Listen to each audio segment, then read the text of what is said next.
Hey, it's Del Jackson. I don't know if we're doing press break or Dallastown basketball or the York Adams recap, but we got special guests here. We got Coach Mike Grassel of Dallastown. We're going to talk about his team a little bit, and we're going to talk about something that we don't talk about too much on our website is the York Adams League. And Coach got a little bit of background, so we'll turn it over to Coach here in a minute. How you doing, Coach? I'm doing well, Del. Thanks for having me on. Good, man. Hey, I'm hoping we can make this a regular thing. We'll see how it goes. Talk to us a little bit about your background for our fans here in the LL. So I am a Lancaster, Lebanon guy. I played at Elizabethtown for Lance Wagner. Actually, I graduated. You guys probably started LL Hoops. Well, I was in high school. I graduated in 2002. Played for, like I said, played for Lance.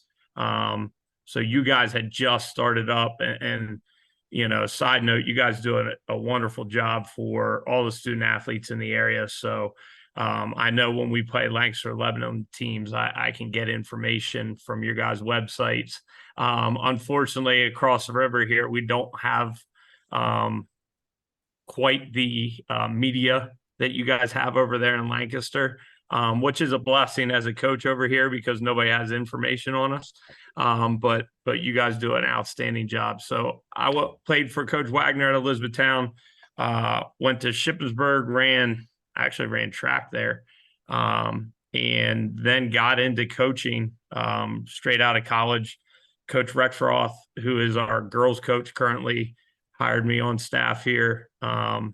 Spent 3 years as a junior high coach, 3 years as a JV coach, and then for the last 11 years, I've been the head varsity coach here at Dallastown. Nice.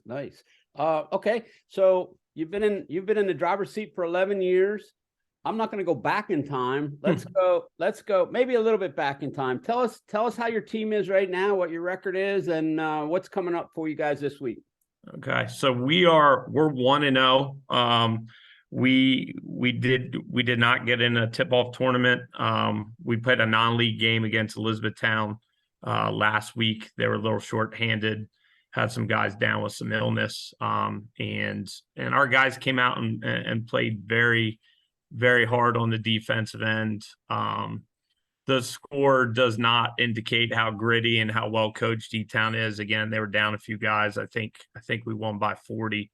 And then since Tuesday, we've been prepping. We have a really big week for Division I in York Adams. We have York High on Tuesday in there, and we get to face a really good Central team on Friday. So we're looking forward to those two good tests, early tests, to see where we stand. So you guys are starting this week. League starts Tuesday. So help us with your setup in your leagues. How many divisions are there? I'm assuming you're in the top division. I know Mid-Penn calls them all sorts of crazy names. We go 1, 2, 3, 4 because we're not real good with names here in the LL. Neither are we. We're Division I, Division II, Division III. We have 7 teams currently because Gettysburg just left us to rejoin the Mid-Penn. So we have 7 teams in Division I, currently 6 6A teams, which is new for us. Everybody but Spring Grove is 6A in Division I. Spring Grove's a 5A. And then Division II, I believe, has 7 teams. And Division III, I think, has 8. But they could have 7 as well. I'm not. Do you guys do the crossovers? I mean, we did that last year in the LL, last couple of years, and they got rid of it this year because we're down to 4 and it's even. So no crossovers that count as a league game, correct? Nope. Yeah, we have 12 league games, and that leaves us to find 10 non-conference games. So and on that, I know you come over to this side of the river and vice versa. You got a lot of LL flavor, which I always thought as a coach it was good to get different league flavors because number one, you are getting different types of teams, but number two, you're getting used to different referees, which you're going to see in the playoffs. And I always thought that was a good deal. So how do you fill out your schedule? I mean, how do you get 10 games? The LL guys don't usually have that many games to fill in. Not usually. They usually have 8, and usually it's 2 tournaments and a couple Saturday games, that type of thing. very carefully. We fill in. So one of ours is actually the same bye as us. So we have Susquehannock, who's off to a really good start. They won the Southern Border tournament down in Kennerdale, I believe it was. Which actually, and this was not planned, our old assistant coach is now the head coach over there. So kind of cool. We have non-league games. We already played Elizabethtown. We have Penn Manor twice because we're in the Warwick Holiday Tournament, and I believe we open with them, and then like 10 days later they turn around and come over here to us on a Saturday. We get McCaskey. So, like you said, try and mix it up. I think we have Susquehanna Township out of the Mid Penn. Honestly, this year we were really looking 5A, 6A. We were looking for good programs, places to test us going into playoffs. We have a pretty senior laden team, so we were really focused on getting battle tested, for our county playoffs and for District 3 tournament. Very cool. Very cool. All right. So I wanted to talk to you about the York Adams League. We talked a little bit about it.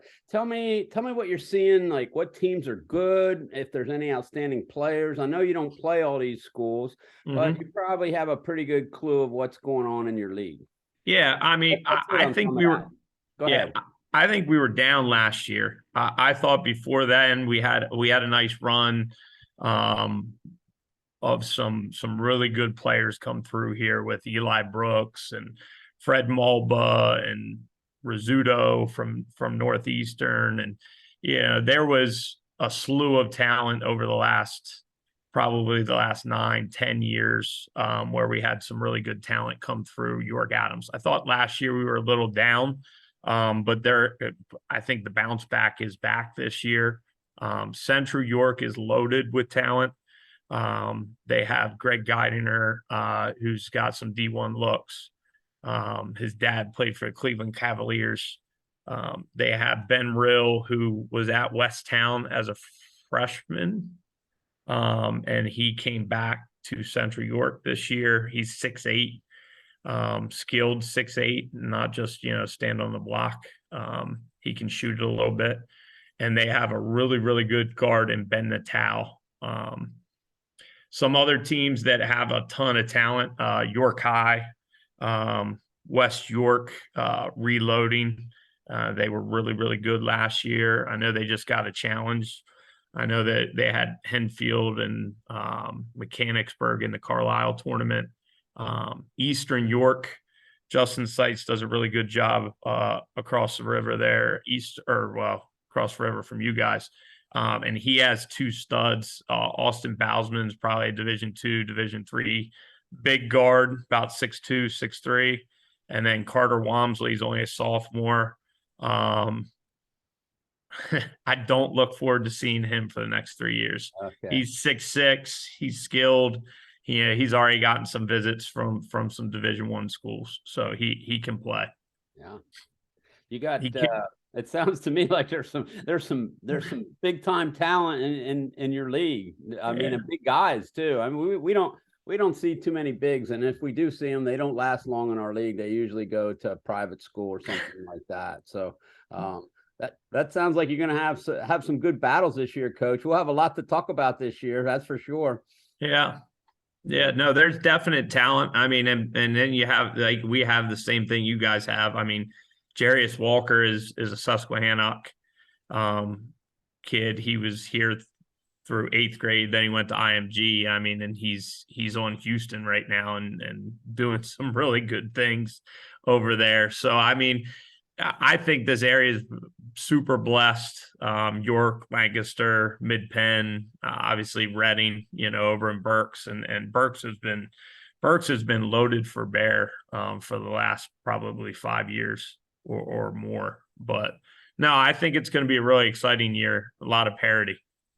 Yeah, I can't wait to get your feedback on some of these players and how you guys, we're not going to get into the X and O's and how you're defending these guys, but you can say, hey, we did a pretty good job on this guy, or this guy really lit us up, and we're looking forward to seeing those guys down the road. So last thing I want to ask you about is you're a 6A team coaching teams against teams that are 6A. How do you view right now? How do you view the district point? Do you look at that stuff, or you just kind of wait till when it gets closer to the end of the season to say, you know what, I think we're going to get in, and we're going to either be in the middle of the pack or the bottom of the pack? And how do you deal with that from your point of view, not from the kids' point of view, but from your point of view? 6A District 3 basketball is super competitive. And somebody told me when I got into this, it's all about the draw and big boy basketball. I mean, no disrespect to the other 5 classifications, but if you're one of the final 12 teams standing in 6A, you can play. And a lot of the times, there's 1, 2, 3 teams that are left out that are really good basketball teams. So honestly, we take the approach of taking care of our business. And then as we get closer, starting to look at possible matchups and getting film. In the day of huddle, we can get film from anybody. Trying to get somebody out to live scout. We like getting calls personally. So we kind of cross that bridge when we come to it in February. I don't look before then, because otherwise you're just driving yourself nuts. I mean, half the teams, I think I glanced at it this morning. Half the team's athletic directors haven't put their games in yet.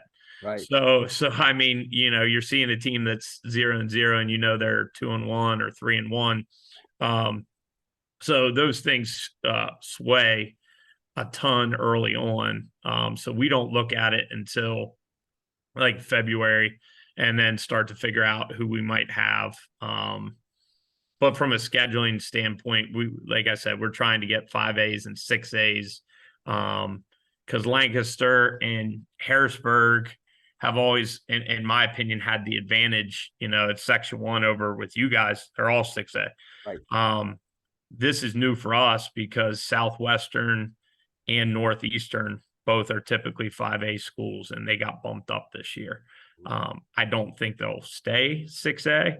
But you never know. I mean, you never know how the population's changing in those school districts or if they're growing. But this is new for us to have mostly 6As in league.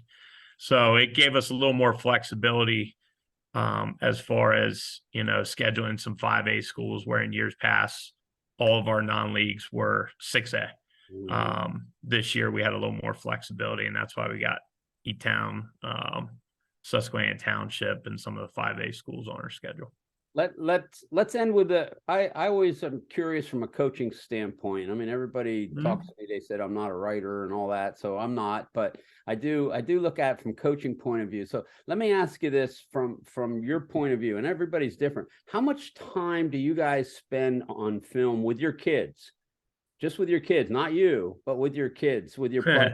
How much time, or do they have access and you say, here's the game, you can go look at it? How much time do you actually spend with your team breaking down some film in a week? Just let's just say a typical week. In a week, I'll just tell you, before each game, we clip what we want them to see and keep it pretty short, because they're, after a day of school, we just keep it to what they need to see. And it's about 15 to 20 minutes before each game. They can go on and look. We encourage them to go on and look, especially our guys that want to play at the next level. But mostly that's our coaching staff. And honestly, you could go down a rabbit hole. I mean, you've been there, when you were coaching at Donegal at E-Town College. I mean, it is, as I get a little older, find a little more balance. I mean, I was just at my daughter's. I got to watch 2 third grade youth basketball games this weekend, and that's it's a good break from the grind of being a high school coach. But technology makes film so accessible. Before, I remember when I started 17 years ago, I'd have to run the VHS and drop it off at Coach Rexroth's house or put it in his mailbox. Now it's not only you have the game, it's statted, within 12 hours, and you can pull up sideline out of bounds, baseline out of bounds, made baskets, and all of that is accessible, 12 hours after you get the tape.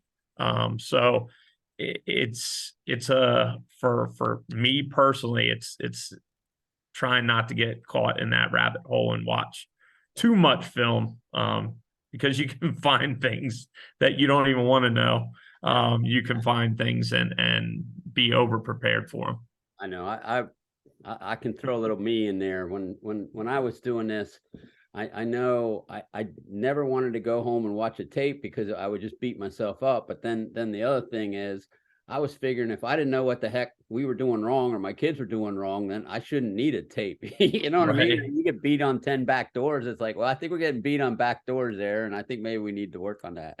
Hey, Coach, thank you so much. This is the first one. I hope we can do it weekly. I appreciate your time. And, I want to check in on the York Adams. We're doing a little mid-pen this year. So we're trying to expand LO Hoops, but we're still true to our brand over here too, as well.